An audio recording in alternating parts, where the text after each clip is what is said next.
할렐루야. 네, 오늘 요한복음 5장 묵상 나눔 두 번째 시간을 갖겠습니다. 요한복음 5장은 베데스다 연못에 38년 된 중풍병자를 예수님이 낫게 하시는 그 내용이죠. 18절까지는 그 낫게 하시는 것에 대한 설명이고 19절은 그와 연관돼서 예수님이 또 설명하는 구절입니다. 먼저 지난번에 묵상한 5장 전반부에 베데스다 연못에 그 중풍병자가 그 고침을 받은 내용을 조금 복습하면은요. 구원은 인간의 노력으로 되는 것이 아니라 오직 하나님의 은혜로 된다는 것을 이 사건에서 보여주는 것이라고 설명을 했습니다. 그리고 또 우리가 한 가지 적용해야 될 것은 내가 바로 38년 된 중풍병자라는 것입니다. 내 노력으로 나는 나의 구원을 이룰 수가 없고 그래서 오직 예수 그리스도가 필요하다는 것을 오늘 본문을 통해서 우리가 알 수 있는 것이죠. 그런데 이 18절까지의 사건에서 예수님이 이 중풍병자를 안식일에 낫게 했다는 거죠. 그리고 또 한 가지는 하나님을 아버지라고 이제 칭한 것에 대해서 유대인들이 예수님을 공격하는 거죠. 그 공격에 대해서 예수님이 19절부터 쭉 설명하고 있습니다. 주 내용은 자세히 보시면 예수님과 하나님이 하나라는 것, 아들과 아버지가 하나라는 것에 대해서 쭉 설명해 주는 것입니다. 전체적인 내용을 다 자세히 보기는 어렵고 중요한 부분들 묵상을 좀 나누려고 합니다. 먼저 24절에 보면 내가 진실로 진실로 너에게 이르노니 내 말을 듣고 또 나 보내신 이를 믿는 자는 영생을 얻었고 심판에 이르지 아니하나니 사망에서 생명으로 옮겼느니라. 영생을 얻는 길은 오직 예수님의 말을 듣고 그 예수님 말에 있는 하나님을 믿는 자, 예수님을 믿고 예수님의 말을 듣고 믿고 믿는 자는 이제 영생을 얻는 것이다. 근데 이것이 이제 그 앞으로 장차 일어날 그 영생을 설명한 것이 아니라 사망에서 생명으로 옮겼느니라. 이미 우리가 예수 그리스도를 믿었기 때문에 이미 예수 그리스도를 믿는 사람은 사망에서 생명으로 영생을 이미 얻고 살아간다는 것을 알 수가 있는 것이죠. 25절에 보면 진실로 진실로 너에게 이르노니 죽은 자들이 하나님의 아들의 음성을 들을 때가 오나니 곧 이때라. 듣는 자는 살아나리라. 여기서 이제 죽은 자들은 이미 죽은 자들을 이야기한 것이 아니고 육신으로 죽은 자들 이야기하는 것이 아니고 예수 그리스도를 믿지 아니하는 자, 영적으로 죽은 자들 이야기하는 것이죠.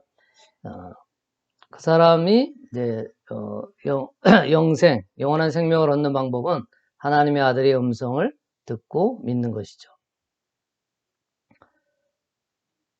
자, 그리고 또 장차 예수님이 실제로 이제 우리 역사 속에서 심판하는 날이 오시죠. 28절에 보면 이를 놀랍게 여기지 말라. 무덤 속에 있는 자가 다 그의 음성을 들을 때가 오나니 선한 일을 행한 자는 생명의 부활로 악한 일을 행한 자는 심판의 부활로 나오리라. 무덤 속에 있는 자가 다 그의 음성을 듣는다. 실제로 죽은 자가 예수님의 음성을 듣고 부활하는 때가 오는데 모든 사람이 부활한다는 거예요. 그런데 선한 일을 행한 사람은 생명의 부활로 악한 일을 행한 자는 심판의 부활로 부활한다는 것이죠. 아, 그래, 착한 일을 해야 되겠구나. 우리 이렇게 생각할 수 있지만, 그럼 그 착한 일의 기준이 뭐가 있겠습니까? 착한 일을 100개 한 사람은 구원받고 99개 한 사람은 심판의 부활로 가겠습니까? 그런 건 아니겠죠. 그래서 말하는 선한 일을 행한 자는 예수 그리스도를 믿는 자를 말하는 것입니다. 예수 그리스도의 말씀을 듣고 예수 그리스도를 믿는 자가 선한 일을 행한 자는 것이죠. 악한 일을 행한 자는 뭡니까? 예수 그리스도 말씀을 듣지 않고 들어도 믿지 아니하는 자를 악한 일을 행한 자라고 성경에서 칭하고 있는 것입니다.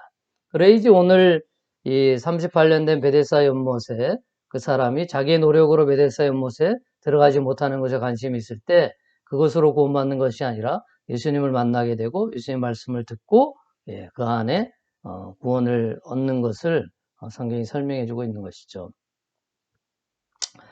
뒷부분에 39절에 보면 너희가 성경에서 영생을 얻는 줄 생각하고 성경을 연구하거니와 이 성경이 곧 내게 대하여 증언하는 것이니라. 그러나 너희가 영생을 얻기 위하여 내게 오기를 원하지 아니하도다. 유대인들은 성경을 아주 열심히 연구한 사람들입니다. 바리새인들. 특히 더 그렇죠. 그리고 뭐 11조 생활도 잘하고 안식일도 잘 지키는 사람들이었어요. 근데 그 사람들이 어떻게 했습니까? 결국 성경에서 말하는 예수님을 죽이는 역할을 한 거예요. 우리가 이것을 깊게 생각해 볼 수 있습니다. 우리의 노력과 열심이 유대인이나 바리새인보다 못합니다.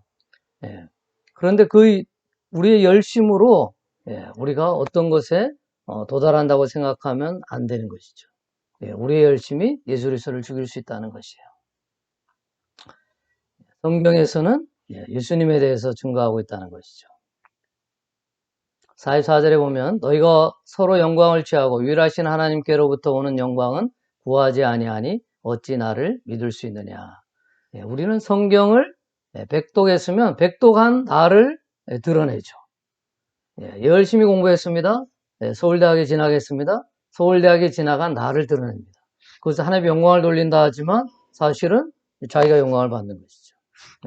성경은 사람의 영광을 취하는 것을 원하지 아니하고 오직 하나님의 영광만을 드러내기를 원하고 있습니다. 우리는 성경 읽는 거, 교회 봉사하는 거 이런 게 하나님의 구원에 감사해서 나의 행위로도 나와야 되는 것이지 내가 그것을 통해서 내가 드러나는 일, 그것을 하나님의 영광을 가로채는 일을 해서는 안 되겠습니다. 마지막에 보면 모세를 믿었더라면 또 나를 믿었으리니 이는 그가 내게 대하여 기록하였습니다. 그러나 그의 글도 믿지 아니하거든 어찌 내 말을 믿겠느냐.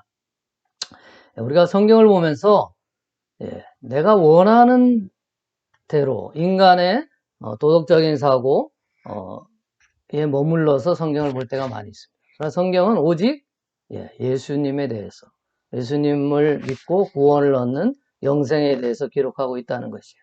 세상에 성공하고 세상이 인정받는 그것을 위해서 내 신앙이 내가 성경을 읽고 또 신앙생활을 하는 것이 되면 안 되겠고 오직 하나님만이 유일하신 하나님, 유일하신 구원이다. 오직 예수 그리스도만 따라가는 예수님에서만 구원이 있다는 것을 생각하고 살아가는 저와 여러분이 되기를 예수님의 이름으로 축원합니다. 감사합니다. 샬롬.